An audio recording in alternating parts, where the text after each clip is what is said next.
Bonjour, bienvenue à l'atelier du Meeple. Mon nom est Martin et aujourd'hui, on regarde Flamecraft. Aujourd'hui, je vous parle de mes premières parties, j'en ai fait 2 à date, de Flamecraft et ce que j'en pense. Alors, c'est un jeu pas d'entrée, on appelle pas ça un jeu d'entrée de gamme là, que tout le monde pourrait appréhender facilement, mais ce n'est pas un jeu compliqué. Si vous savez jouer à Ticket to Ride, vous allez pas trouver que c'est une si grande marche à gravir pour passer d'un jeu comme ça. C'est un jeu où il y a de la gestion de ressources, c'est un jeu où on va essayer de faire des points de plusieurs façons, dont, entre autres, en remplissant des contrats. Ça peut sembler complexe pour certains, mais je vous le dis, c'est un jeu qui est cute, qui est facile d'approche et qui n'est pas difficile à expliquer non plus, même si pour le moment, je pense que j'en ai juste eu des copies en anglais. Alors, on regarde ça ensemble, c'est composé de quoi?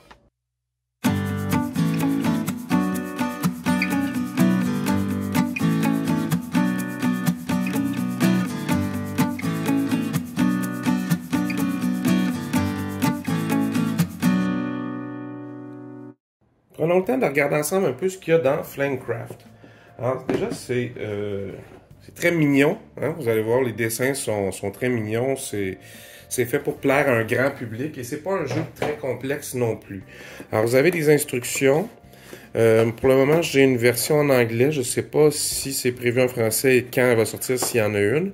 C'est le genre de jeu que vous allez voir. Il va probablement se faire une version française, mais il y a des délais comme d'habitude en général. Ce que vous avez devant les yeux, c'est la version de base du jeu. Il tourne autour d'une quarantaine de dollars dans les magasins présentement, entre 38 et 42. Ça dépend où vous le prenez.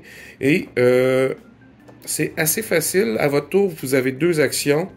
Alors, c'est soit d'aller chercher des ressources dans un atelier ou tout simplement enchanter un atelier pour activer plein d'effets qu'il y a dedans. Alors, c'est pas très complexe. Le jeu est pas très long non plus. Alors, on parle quand même de quelque chose qui se jouerait en dedans d'1 heure. Et c'est pas très loin de la vérité. Aussitôt qu'on est un peu habitué, c'est à peu près ça. Ce qui est intéressant, c'est que en partant, vous avez un très grand tapis en néoprène qui va prendre énormément de place. Mais ils ont pensé à tout. Vous avez un endroit sur le tapis pour mettre des cartes, la réserve de cartes et les cartes ouvertes. Vous avez un endroit pour mettre l'argent, pour mettre un paquet de cartes différents. Encore une fois, vous avez d'autres paquets de cartes qui peuvent être placés ici. On voit. Et 1, 2, 3, 4, 5, c'est les cartes ouvertes de ce paquet-là qui s'y trouvent. Vous avez une piste de score qui est ici, qui fait le tour. Et vous avez un endroit, des petites sections comme ça pour mettre, c'est comme le devant, la devanture des ateliers qu'il va y avoir tout le tour. Et les ateliers, ce sont des cartes que vous allez placer tout le tour comme ça. Alors, il y a un endroit comme ça ici. Bien, on va venir mettre une des grandes cartes ateliers. Alors, il y a des très grandes cartes dedans. Alors, vous avez tout simplement déposé l'atelier devant, comme ça ici. Alors, les ateliers ont, en général, 3 endroits pour venir mettre vos dragons qui viennent s'entraîner.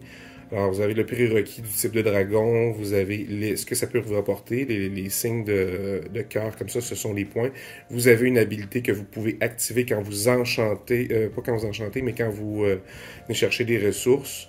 Alors, il y en a dans plusieurs symboles dans le jeu. Alors, il y a 6 symboles. Ce sont les symboles des ressources que vous trouvez ici. Ce sont des petits jetons ronds.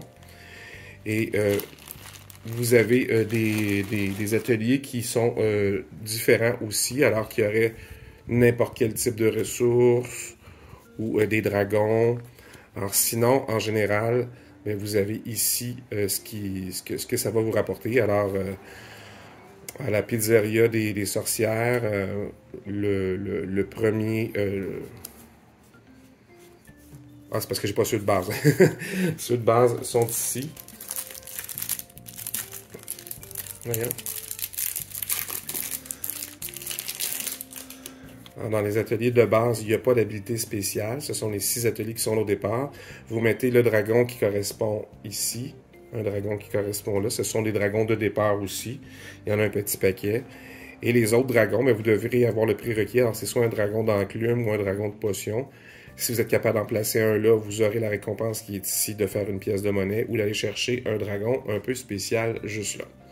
Alors, le jeu s'enchaîne, vous allez alterner les tours, vous allez chercher des ressources et vous enchanter. Quand vous allez chercher des ressources, bien, vous prenez les ressources de tous les dragons qui y sont et qui vous rapportent, l'atelier vous rapporte d'abord le logo qui est en haut et le logo de tout autre dragon qui serait déposé comme ça. Alors, plus il y a de dragons qui sont déposés, plus il y a de ressources à aller chercher. Quand c'est plein de dragons dans un atelier, bien, vous allez sortir un des autres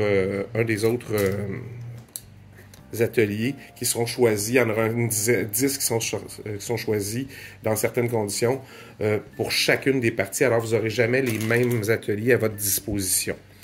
Alors, le jeu est, comme je vous disais, très cute. Les dessins sont magnifiques. C'est pas des grosses cartes, mais une chance, parce qu'à la grandeur qu'il y a le tapis de jeu au centre, on ne saurait pas trop où les mettre si elles étaient plus grandes. Alors, ça, à ce niveau-là, c'est intéressant. Les pièces de monnaie en carton sont du carton rigide. La qualité est très bonne. Vous avez de jolis petits meeples de dragon de toutes les couleurs et un petit marqueur de score dans votre couleur. Alors, qui est comme ça et que vous retournez pour si vous avez des pointages plus haut que 50. Alors, c'est ce qui comporte le jeu, c'est des cartes, c'est un néoprène, c'est tout ça. C'est assez simple, ce qu'il y a comme matériel, mais c'est très, très, très efficace. Ce qui est possible d'avoir en supplément, alors si vous n'avez pas Kickstarter, si vous l'avez acheté Kickstarter, les petits meeples de dragon sont peut-être des petites figurines. Vous pouvez vous procurer, c'est disponible, des ressources qui sont en bois.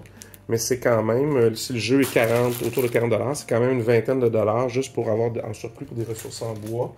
Et vous pouvez aussi acheter les petites pièces de monnaie qui sont, ma foi, très jolies. La production de ça, c'est magnifique. Alors, elles sont très, très, très jolies. Alors, les pièces de monnaie sont argent, pas argent, doré. La plus grande sert de marqueur premier joueur, c'est même bonne. Alors, c'est ce qui fait pour le matériel de Flamecraft. C'est de la bonne qualité. Et même juste avec le jeu de base, avec les petites ressources comme ça, c'est très agréable. C'est un jeu à 40$. C'est vraiment pas cher pour ce que vous trouvez dedans. Déjà, juste le néoprène, c'est quelque chose de bien. Alors, qu'est-ce que je pense de Flamecraft? Bien, Flamecraft, c'est pas un mauvais jeu, loin de là. Au contraire, c'est un jeu intéressant. C'est un jeu qui va plaire à un plus grand nombre. C'est pas un jeu très, très complexe.